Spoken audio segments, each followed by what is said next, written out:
회피형에 대한 이야기를 해볼 건데 대부분 사람들이 회피형이라고 얘기를 하면 그런 이야기를 합니다. 잠수를 타요. 익십이나 안 익십을 해요. 혼자 자기 볼로 들어가요. 이런 이야기 많이 합니다. 그리고 이것도 회피형 특징이 맞습니다. 기본적으로. 하지만 회피형이라고 해서 모든 사람이 이렇지 않아요. 이건 솔직하게 말하면 약간 극단적입니다. 자기가 좀 더 많이 소중하고 자기가 더 중요하고 타인을 배려하지 못하는 것까지 함께 들어간 경우, 그리고 좀 딴 얘기지만 님한테 관심이 없을 때 거절하기 어려워서 나오는 행동이기도 해요. 회피형이라고 사회성이 다 박살난 게 아니거든요. 나름대로 잘하려고 노력하고 좋게 풀어가려고 노력을 합니다. 회피형 중에 많은 퍼센테이지를 차지하고 있는 사람은 스스로 노력하고 있다고 생각할 겁니다. 상대방 입장에서 어떤 느낌으로 다가와야 이 회피형이 이 생각을 하고 나와의 관계를 만들었던 거냐면요. 싸운 적이 없었는데 헤어짐을 통보한다. 아침까지 사랑한다고 속삭였는데 갑자기 저녁에 헤어지자고 하는 경우. 내가 생각했을 때 이 사람은 착한 사람이고 배려심이 깊은 사람이었던, 무덤덤하다고 느껴졌던 사람인데 헤어지고 나니까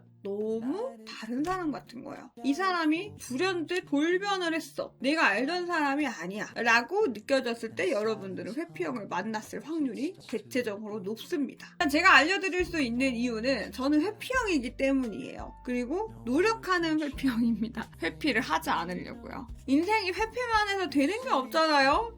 사람 마음이라는 게 나만 좋으려고 참으면 그게 참아지나요? 그 참는 것 또한 하나의 회피의 방법이거든요. 안 되는 걸 좀 깨닫고 내가 말을 하고 노유를 해가는 게 그게 안정적인 거구나. 그게 이 사람과의 관계를 오래 지속할 수 있는 거구나라는 거를 깨닫는 순간부터는 노력을 하려고 노력하는 회피형입니다. 근데 여전히 회피형이에요. 아니라고 하고 싶은데 제가 결혼을 하고 나니 느낍니다. 근데 기본적으로 이 회피형 특징에 대해서 얘기를 하면 남들이 봤을 때 사람이 좋아 보일 수 있습니다. 활발한 사람일 수도 있고 내성적인 사람일 수도 있고 뭐 그런 건 중요한 게 아닌데 어쨌든 전체적으로 평판이 좋아요. 그 이유는 뭐냐면 거절을 잘 안 하기 때문이에요. 거절을 잘 안 하기 때문에 주변의 평판이 좋고 호의적이게 행동을 해주거나 호의적이게 얘기를 해줄 경우가 많거든요. 그러다 보니까 당연히 사람 자체는 좋아 보일 수밖에 없습니다. 연애로 들어가서 이 사람이랑 가까워지려고 하면 지옥이 보이는 거지 가까워지려고 하지 않으면 좋은 사람이에요. 왜냐면 이 회피형의 가장 큰 특징은 불편한 상황과 싸우는 상황과 내가 부담이 가는 상황과 내가 책임을 져야 하는 상황을 극도로 싫어하거든요. 이거를 피하기 위해서, 감당하지 않기 위해서 사회성이 발달을 했어요. 내가 상대한테 불편한 말을 하지 않을 상황을 잘 만든다는 거예요. 그러니까 대체적으로 거절도 안 하고 누군가가 얘기를 할 때 다 긍정적으로 듣습니다. 속으로는 아니라고 하더라도. 속으로는 손절하고 있고 절연하고 있고 사실 그럴 수 있지만 겉으로는 대체적으로 모든 사람의 말에 수긍하고 이해하고 긍정의 표시를 해요. 그러다 보니까 좋은 사람이라고 보일 수밖에 없다는 겁니다. 두 번째로 자기 의견이 강하지 않습니다. 어떤 말을 했을 때 이 사람들이 싫어하고 그거에 대한 불만이라던가 불편함을 얘기하는 거를 내가 다시 또 감당하는 것보다는 그냥 상대가 좋아하는 거 하고 상대가 하고 싶은 거 하는 걸 따라가는 게 내 마음이 편해서 그래요. 결론적으로 그게 정말 마음에 들고 나도 같이 즐거운 건 아닐지언정 심적으로는 훨씬 더 편하다는 거죠. 그래서 내 의견을 강하게 세우고 뭔가 자존심을 세우기보다는 애둘러 좀 둥글게 넘어가는 느낌으로 보일 수도 있습니다. 그래서 자기 의견이 별로 안 강해요. 얘기를 잘 하지 않습니다. 세 번째입니다. 결정권이나 책임을 져야 하는 상황을 싫어합니다. 내가 회피형을 만나면 괴로운 이유 중 하나입니다. 연애를 시작할 때는 상대도 분명히 좋다고 해서 연애를 시작을 했어. 근데 마음이 가까워지려고 하거나 혹은 내가 좀 더 깊은 관계를 원하거나 내가 이 사람과의 어떤 연애의 지속기간이 길어졌어. 그렇기 때문에 내가 상대방의 의견이 궁금하고 상대방이 좀 결정을 내려줬으면 하는 부분들이 자연스럽게 생기잖아요. 근데 이상하게 중요한 순간에 안 해요. 간단하게 떡볶이를 먹을지 마라탕을 먹을지 국밥을 먹을지는 결정해. 근데 진짜 중요할 때 말을 안 합니다. 결혼 얘기에 대해서 그렇게 대면하지 않아요. 그 사람이 결혼 이야기를 하고 싶지 않아. 결혼 이야기는 좀 나중에 해줬으면 좋겠어. 아니면 아직은 준비가 좀 더 필요할 것 같아 하는 그런 이야기들을 해주면 좋은데 잘 안 해요. 꺼냈을 때 앞에서는 분명히 긍정인지 부정인지 모르겠지만 어쨌든 부정은 아닌 것 같아서 끌고 가려고 하는데 끌고 가려고 하면 따라올 수는 있으나 내가 그거를 넌 좋아? 안 좋아? 라고 물어보면 그거에 대한 대답을 확실하게 안 하는 경우들이 있어요.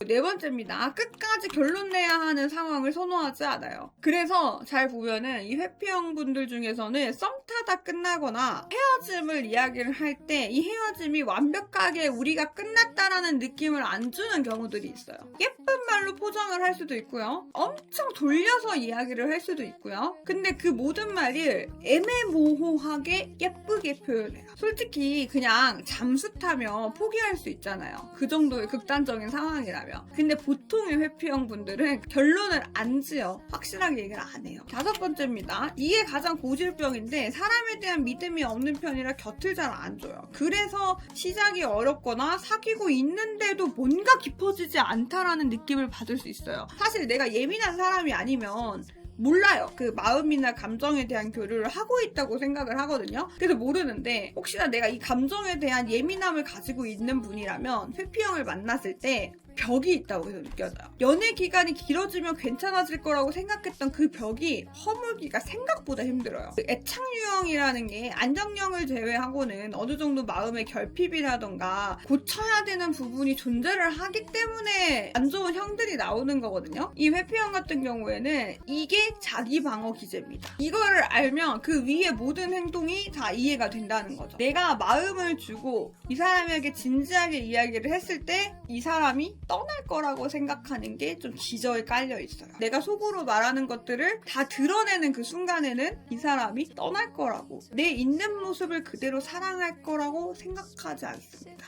배려라고 말을 하는 그 예쁜 단어 뒤에 숨어서 상처받지 않기 위해서 이런 식으로 행동하는 거예요.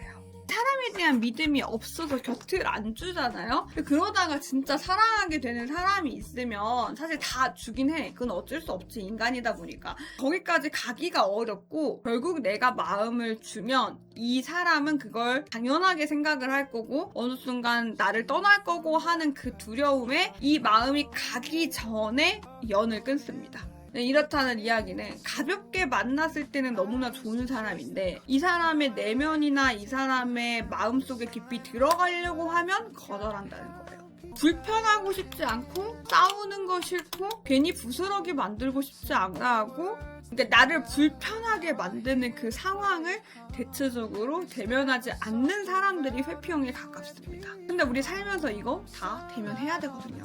그러니까 이것 자체가 싫기 때문에 이런 상황 자체를 만들지 않으려고 사회성이 발달을 했고 그게 겉으로 봤을 때는 좋은 사람처럼 보일 수 있다는 거죠. 다가가기 위해서는 아무 일 없던 것처럼 별일 없던 것처럼 다가가는 게 가장 좋은 방법입니다. 하지만 그럼에도 불구하고 저도 이제 회피형이라 했잖아요. 굉장히 노력을 많이 합니다. 왜 어떻게 노력을 하냐? 얘기 안 하면 바뀌는 게 없으니까요. 언제까지 계속 도돌이표처럼 떠돌이로 살 건데 내 마음 하나 기댈 사람 못 찾고 사람은 결국 솔직해야 하는 감정이 솔직해야 하는 상황들이 생기더라고요. 나 진짜 어려운 회피형은 뭔지 알아? 나는 되게 솔직한 사람이야 라고 얘기를 해. 지금까지 결정권을 내리는 게 다 싫다고 했잖아. 그 와중에 가벼운 결정권들 내가 이걸 선택해도 별 문제가 생기지 않는 것들은 되게 당당하게 잘해. 그리고 자기 얘기도 잘하는 것 같아 라고 하는데 정작 두 분의 관계에서 중요한 일이 생길 때는 뭐라고 하냐면